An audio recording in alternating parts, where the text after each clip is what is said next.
Hi, I'm Seth Copperdale. I'm running for governor for the Green Party, and I wondered if you would mind signing a petition to help me run for governor. Ringing doorbells and canvassing on streets is not Seth's normal routine. Friends of God, it is good to be together. For those who are here for the first time, thank you for approaching God with us. Our songs are more beautiful with your voices. Seth Copperdale is the co-pastor of the Reformed Church of Highland Park, along with his wife, Stephanie. Here, at the Reformed Church in Highland Park, New Jersey, all are welcome and everyone is equal. This is a motto that Pastor Seth Copperdale not only preaches, but lives by on a daily basis.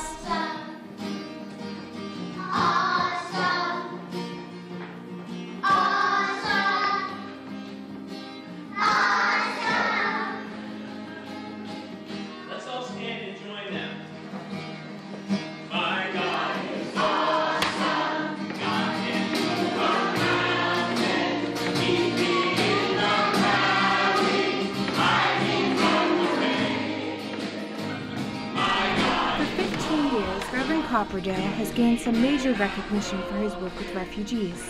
Most recently, he has been working to have his city, Highland Park, considered a sanctuary. Public discussion will be devoted to the resolution that we will be considering regarding immigration and refugee status here in Highland Park.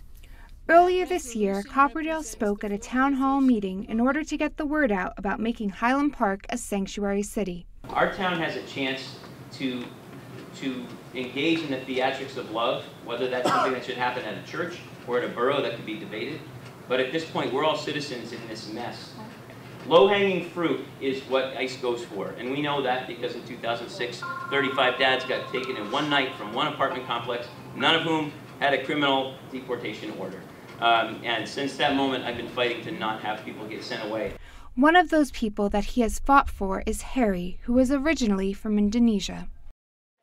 Seth introduced Harry to a crowd of people back in 2012 who were protesting ICE. Would you come just say a word about today? Because Harry got us into this whole mess.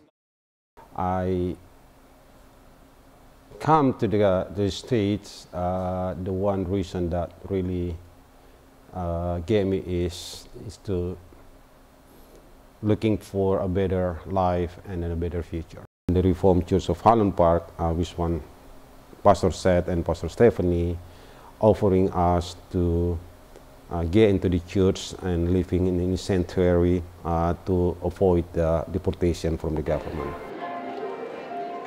Today, Seth is breaking out of the church and looking to the government to respond. What I find is that there are a lot of roadblocks to poor people in the state, a lot of things that keep people who are down. And I think that's trouble. So I decided that I wanted to run for governor because at some point you get tired of throwing stones against tanks, and you think, you know, we could beat these tanks into plowshares and pruning hooks and things that are instruments of love. We could take the resources that keep people trapped and instead turn them into resources that bring about a wellspring of newness. The fact that we have this.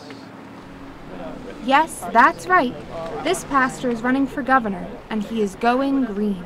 I'm running for the Green Party because I want to win. And I think at this point the Democratic Party has shown that it is not a winning party in the state of New Jersey. In the history of the Green Party, no gubernatorial candidate has ever won. However, this does not discourage Seth. The other thing is I think Americans and New Jerseyans are tired of a two-party system.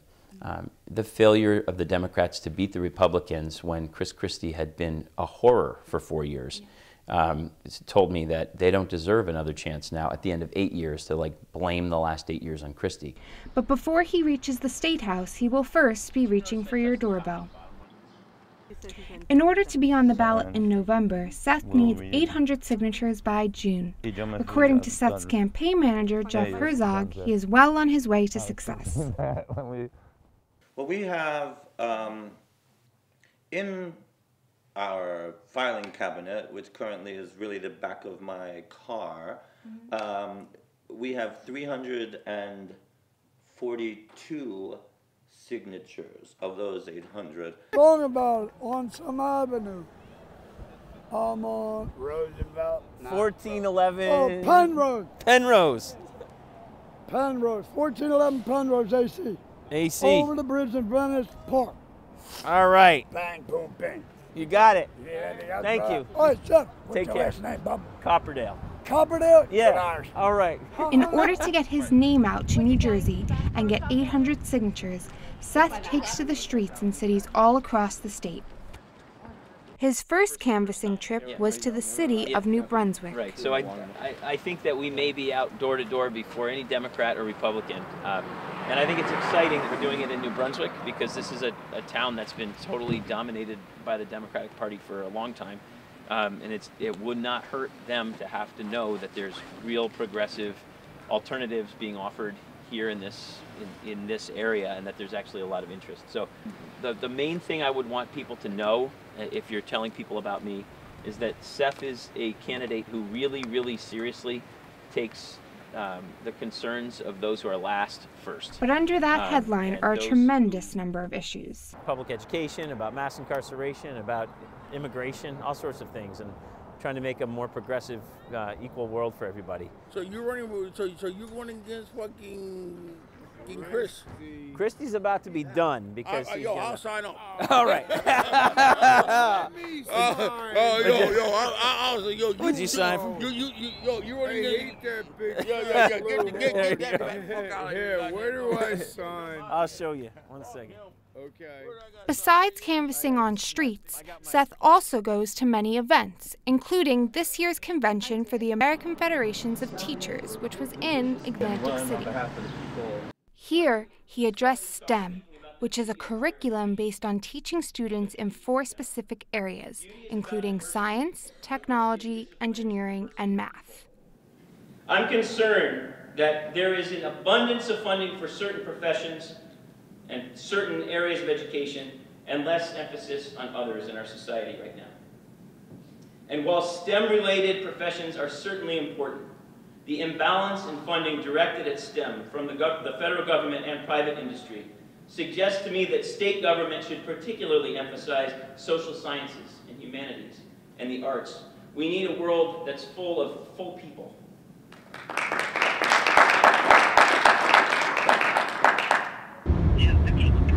Yeah, no, we had a blast. Got a ton of signatures. I think my favorite part of the day was Although that we helped Seth is Melissa running for and governor, Bob. his pastoral duties have not taken a back seat. On his way home from Atlantic City, a woman called him after being told she would be evicted from where she was For living. one night, I'm going to cover you. But all right, just because we have a bunch of events at the church tonight, so it's not going to work for you to sleep there. Please text to me the name of the hotel and the phone number, and I'll call them and I'll cover it for one night. All right? Sure, thank you so much. Yeah. Since the start of this campaign, the team has expanded, complete with campaign headquarters. Oh no, that's okay.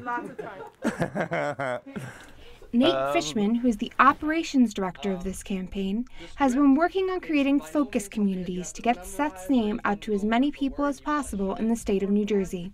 Well, the whole idea of the focus communities is to build a connection with people outside of Highland Park. So even though the people that know of Seth mainly are around here, the idea is that people work in fields or connect to some identity of their ethnicity or some other area of life that they are passionate about.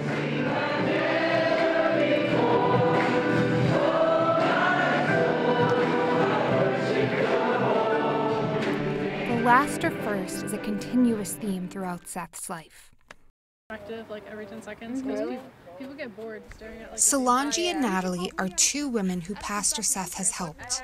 They both aged out of foster care, and now they live in a housing complex which Pastor Seth supplies. Well, he's helped pretty much me and all the girls in the program, like in the program upstairs or the house, whatever you want to call it. Like whenever we, like say we don't have a job and we might need some extra money, he'll like ask around the church if anyone needs like their kids to be babysat or anything like that, or if we're low on food, then, you know, he'll link us up with, you know, food pantries in the area, like pretty much just helps us out with what we need. Well, I was in the hospital. I needed housing to get away from home, and then that's when I went downstairs to the church and met Pastor Seth.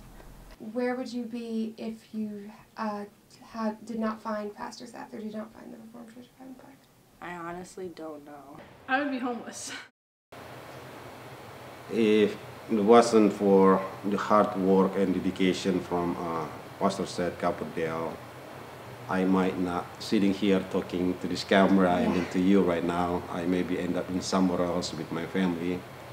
But I just thank God that I met him, and then until this point, he always there for me. Does he have a shot at winning? Well, his team sure does think so.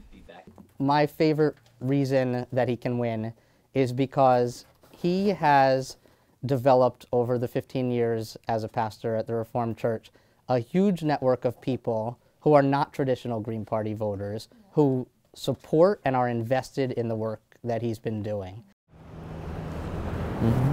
For now, Seth must take to the streets to spread the word. For me, it's about loving God and loving neighbor radically. And if that follows me, or if that guides me into Trenton and it keeps me in leadership, that should be seen as a good thing. For another party to come. Exactly, and I feel like the Democratic Party doesn't have